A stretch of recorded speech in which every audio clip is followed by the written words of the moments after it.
All right, here we are. We are now live on the Holistic Chamber of Commerce. Hi, Jane. Thank you so much for joining us here with the Holistic Chamber of Commerce. My name, of course, my name is Alice Emerson. I'm a chapter president, and you are the senior vice president of the Holistic Chamber of Commerce here in Mount Pleasant. But you're also here to share with us how to live well in uncertain times, and we definitely are living in some uncertain times. And Jane is a transformational holistic health coach. And that is so broad. I'm going to let you get into a little bit more of what you do and why we're here, because I think once you get to know Jane, you're going to really, this is just an introduction of just the basics of what you have to offer. Knowing Jane the way I do, she is not only with the health, but the energy and spiritual, and just a great, I call life coach. I know that's not your official title, but really just an amazing person to know and be around. So Oh, the fact that you're offering free consultation, and even I'll let you get into more of what you're offering here. sure. Um, I'm going to go ahead and let you take over on creating and maintaining resilience during Okay, these you uncertain asked me a little times. bit to talk about who I am and what I do. So I'm a Mhm. professional registered nurse, but I did transition to be a transformational holistic health and wellness coach. So I work with clients who have decided to make some sort of life change with support and guidance around all forms of nourishment. So that can be diet, lifestyle, physical activity, spirituality, certainly relationships and career. So I look at all the areas in a client's life and how they're connected and how that affects their health and well-being. So a guiding principle of my work, and when we get into this conversation about how to live well in these uncertain times, is that the body is designed to be resistant to disease with adequate immune function, that it's self-healing, self-regulating, and self-repairing instinctively. So I focus with clients on how to eventually be self-sufficient by learning to observe the body's responses to various lifestyle and dietary modification, choosing health promoting behaviors that work for them with their bio-individuality. So what makes the programs, the coaching programs I offer unique is that we focus on what people get to have, not what they don't. Mm. So when people feel stuck and they don't feel like they have any of the choice, they don't like any of the choices in front of them. They can't think of any other way to expand their options. So my work as a coach is to help enrich their menu of choices, so they can have what they want to feel good, and excuse me, to have what they want and feel good about it. So it's to create a happy, healthy life in a way that's fun, flexible, and rewarding. So what I have found in my practice, and I know from other coaches, is that we bridge the gap between the desire to be healthy and actually being healthy. Um, Assisting clients with every step of the process with support and accountability. Um, so what I found is that big issues require little changes, and little changes take care of big issues. Mm. So I believe I'm working towards helping nourish health and wellness in all I meet, because the world depends on it. And it's my objective to be a force of change in the world that desperately needs it. I love that. And you are. And I love how you really do empower people by bridging that gap, because I think everybody really does want, to be healthy and want to be the best version of themselves. And it's just those little changes that you're talking about, that you're the guide, Right. to help bring out the best in people. And that's what we were talking about, even with the our personal conversations and business conversations about these uncertain times, and the way it can be difficult with all the different stressors that we have. I mean, people are working from home when Hmm. they never have been before, and now we're forced to be homeschool teachers, and then the children have stressors. So just really, you wanted to deliver a message to the community, to be able to see if you could give some help and some guidance to maybe how we can still live really well um, in these Absolutely. uncertain times. So I'm going to guide us Yeah, through a so little what I'd bit of really that. like to talk about today, and it's something that's present in my life as well, is creating and maintaining resilience. So the definition of resilience is the capacity to recover quickly from difficulties. It's the ability to spring back into shape, to be flexible, durable, and adaptable. So I believe, and I think you would agree, that we need more of that now in these uncertain and challenging times, right? Yes. So it's important. Adaptable, very Yes, adaptable. there you Yeah. go.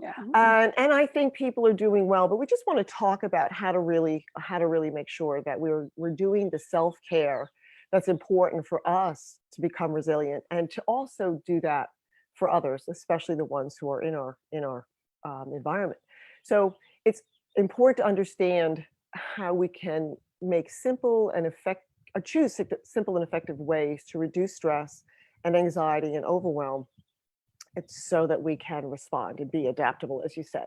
So, according to the executive director of the American Institute of Stress, Dr. Heidi Hanna, at its core, stress is what happens when demand exceeds capacity. I love that definition Hmm. because we have the stress response, which is these primal reactions that are designed to help bridge the gap between demand and capacity. But when we don't listen to and learn from it, and we try to push it away or push it down or act as if it doesn't exist, um, or try to learn from it, it begins to embody itself in a way that it creates all kinds of disruption, right? Right. All sorts.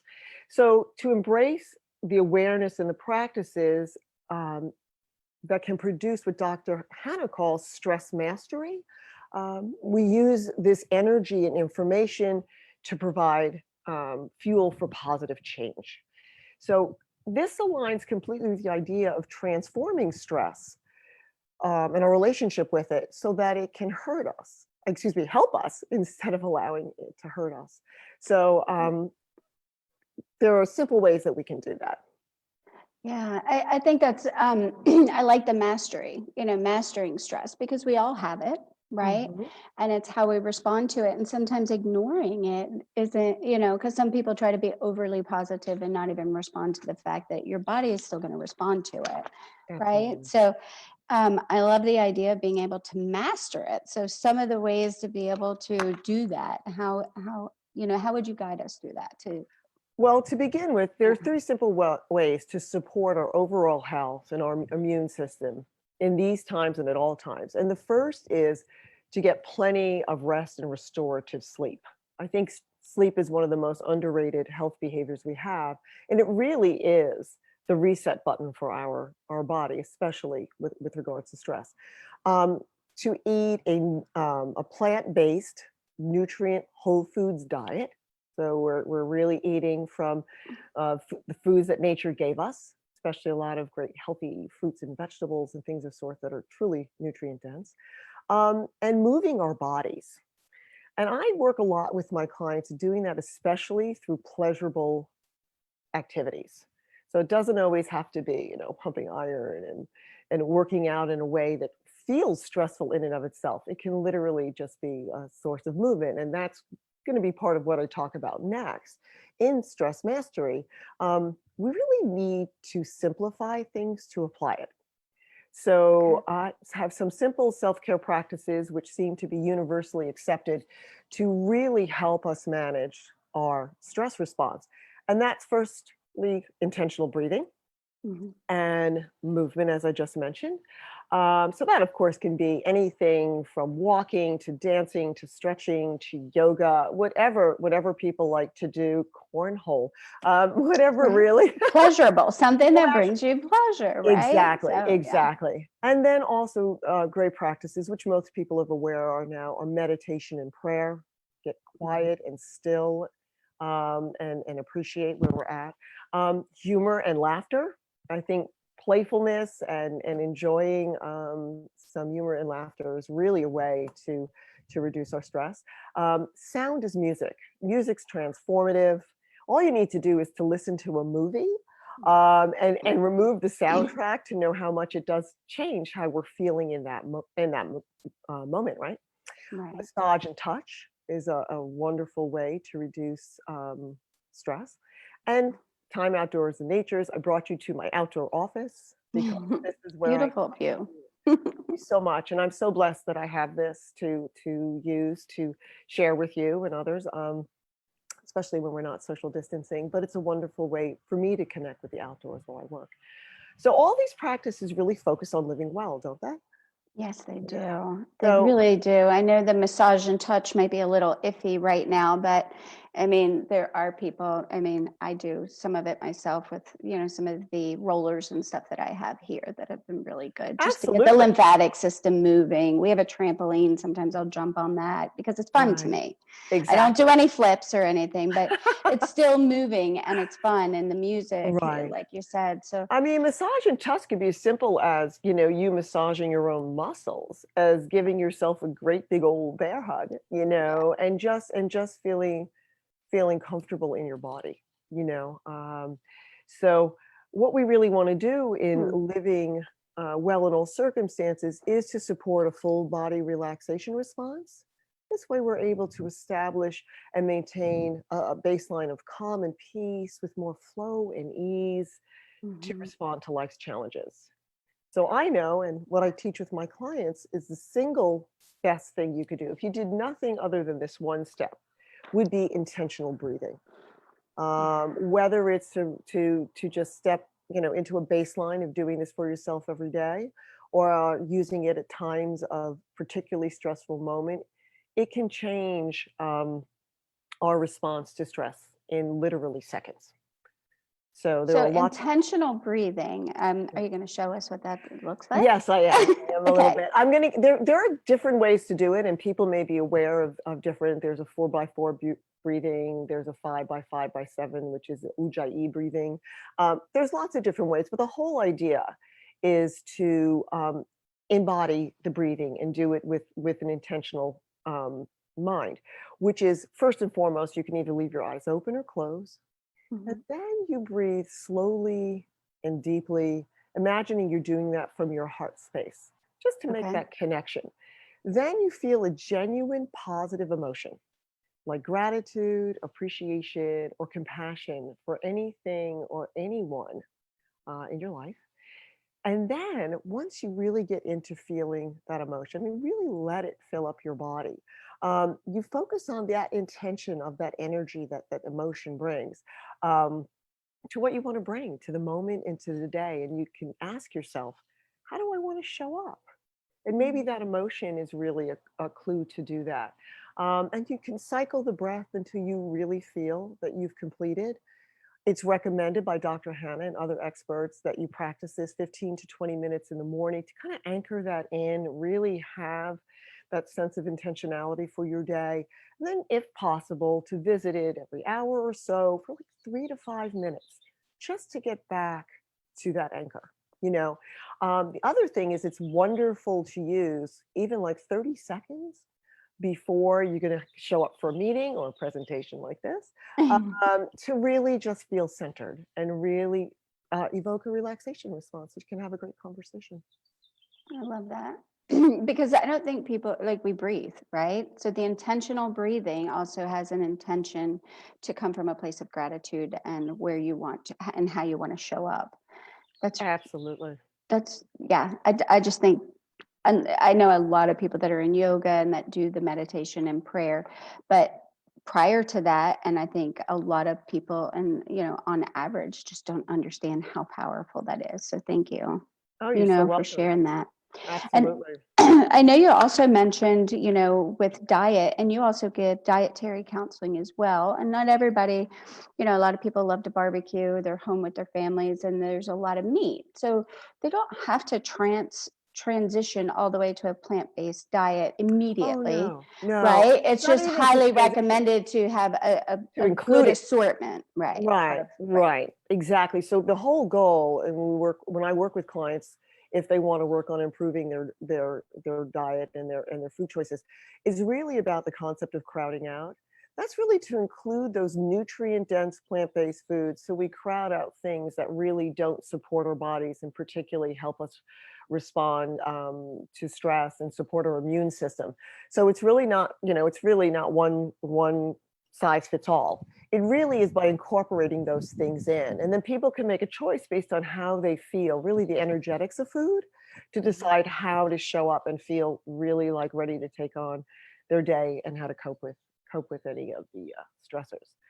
Mentioning that, I really like to just spend a moment on understanding, having an awareness of how you receive stimulation that can overload your nervous system.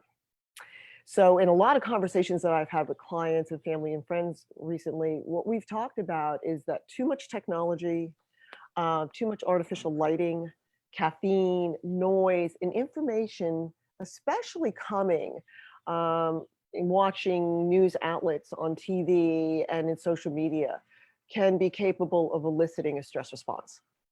So, to better support our immune system, in addition to what we discussed earlier, other self care strategies that can help reduce the stress, as we were discussing for the inside out, would be gratitude journaling, which has been proven to improve health and happiness by 25%. If people are keeping a journal and just writing down 5 things they're grateful for each day, and really maybe focusing a little bit on what that feels like to be in that gratitude space. And this research was done by leading researcher on gratitude, Dr. Robert A. Emmons. And what he has found, and many other researchers on gratitude, is that when we perceive we're in a state of abundance, that we can't be in a state of lack. Like, we will not have a scarcity mindset. And that's basically what happens under these conditions, right? There's a sense of loss, there's a sense of confinement that can really get us into a scarcity mindset.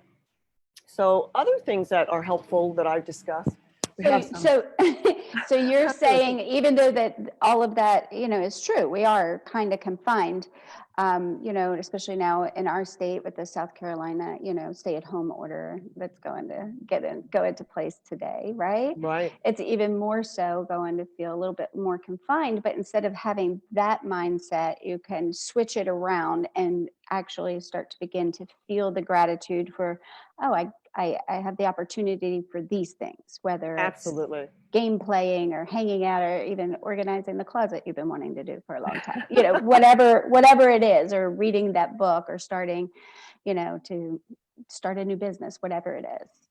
Well, So, that's what I focus a lot with my clients on, is how you can see adversity as an opportunity.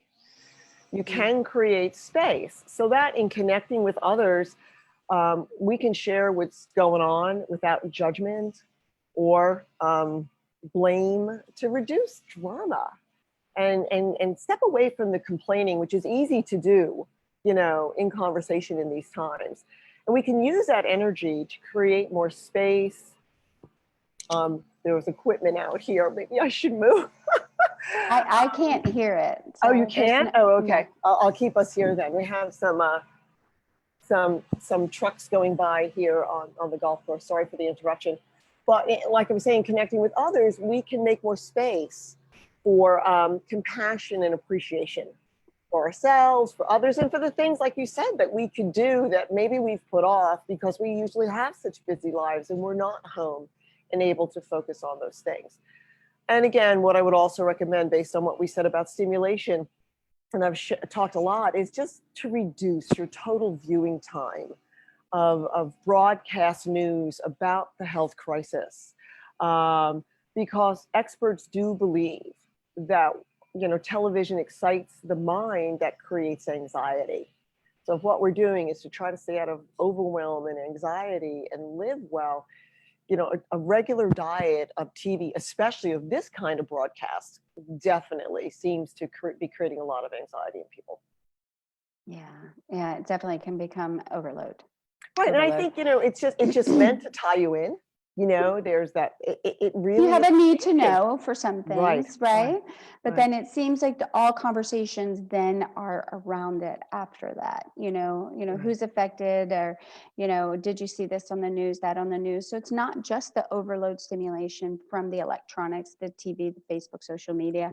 Right, right. It's also overload sometimes in the conversations. It's like, okay, let's talk about something like the weather or, anything, right? Something Yeah, funny, humorous, like you had mentioned before, to be able to laugh more. absolutely. And there are a So lot of sources I see coming up if you are spending time online. There are a lot of different groups now that are focusing on, funny memes and other stories and videos and things of that sort that people are sharing to bring the positive, by no means ignoring how serious this health crisis are. And we discussed before we got on today that we're all starting to know somebody who has either become ill, hopefully recovered, but that people are losing loved ones and important people in their life to this health crisis. So I really think if we can save our energy to support one another when we really want to be present for somebody, when they really could use us to just listen deeply and to really step into that care and that compassion, because we all have it. It's just how we use it to make sure that we still live well and that the others in our environment can benefit from our presence and our energy in that way. that's beautiful. It is. I mean, besides for the own self-care to show up for yourself, right? But Mhm. and this has been a big conversation lately about self-care and the whole oxygen mask, that we know we have to care for ourselves to be able to care for others. So Right. this is really a selfless act to be able to live well for yourself, maintain your energy, not to be drained, so that you can show up in these times of needs. So many people are doing great work helping other Mhm. people, but like you said, I've had several phone calls in just the last few days of people I personally know that have lost loved ones. And then I also know a lot of people who have recovered very well from it, but that Mhm. doesn't, they're not statistics, they're real people. Mhm. Um, and, doesn't matter if they were elderly or not, No. compromised or not, it Yeah. still is what it is. So Right. I love to be able to practice this intentional breathing, because that is probably one of the biggest areas that I need to work on. Right. Um, and because it, I just really, um, I appreciate you sharing that along with everything else, because your your coaching is unlike any other coaching that I've run into, as far as just at the level that you meet people, and it's a no judgment Mm. zone, and it's truly Mhm. guiding them to make their best decisions for them. So it's not a one size fits all. Right. So I appreciate your professional and personal approach to everything that you do. I mean, it's with integrity and so heart centered and really Oh, about energy. And I appreciate you sharing with our community as well. absolutely. All of these self care strategies, and to be able to live well in these uncertain times. But this, we'll get through it, right? Absolutely. And what I'd like to Yeah. offer, if I didn't mention it at the beginning, is I always offer free initial consultation for anybody who's curious about how healthy they can be with guidance and support and accountability. But I'm also offering a free health coaching session for anybody who wants it, and even a 15-minute call if people just want to practice the breathing. We can jump on it together. We can get, quiet and still and breathe together and share our energy and our love and our compassion for one another and for everyone in the world, and what we can do to really, support that It's globally. amazing. That is so amazing. So I put your, thank you. That's very Oh, you're welcome. generous, because It's my pleasure. yeah, you come with a lot of experience, and I know that's truly a gift. So thank you for offering that. Of And course. I put your website up there, janekdye.com. And is that Right. the best way to reach you? Like all your contact information, your social media, everything, to go ahead and book a free consultation or coaching session, which that's Absolutely. so generous. Thank you. Oh, it's my pleasure. I'm really here to serve in the best way that I can, so that people can have a better experience of themselves and others in the world. On the website, there's all the links to social media, whether it's Facebook or Instagram or LinkedIn, Pinterest. They're all there. There's some resources on the site as well, some great recipes and things of that sort. But also explains what it is I do, I think, in greater detail. But people should just feel comfortable to be curious and just call and ask, any questions that might have. There's no obligation. So it's just an opportunity to see whether, you want to experience what it's like to be in a coaching relationship. Yeah, that's a great opportunity. This is very generous. I mean, yeah, you're, yeah, really, really, I can't say generous enough because it is, you know? So they It is can make my an pleasure. appointment online. I know, thank you. And Absolutely. in Yeah, these there's a times, like, scheduler. wow, There's a scheduler on the website. okay. My phone number is, I believe, there as well. If not, I'm happy to share that with people because it's the number where people can reach me. Okay, well, thank you Mhm. very much. You're And welcome. we're going to go ahead and wrap this up. And if there's anything else you want to share, please feel free to add it to the comments, or, if anybody wants to reach out to you personally, they'll just go to your website, or they can even put Sure. comments here, right? Sure. I am on Facebook, so if somebody wanted to see me, I have a professional page and a personal page. They can get in touch with me that way as well. Well, great. Well, thank you Okay. so much. Enjoy this Welcome. fabulous day. I know I've been FaceTiming with people like crazy just because I miss a little bit of the face-to-face Sure.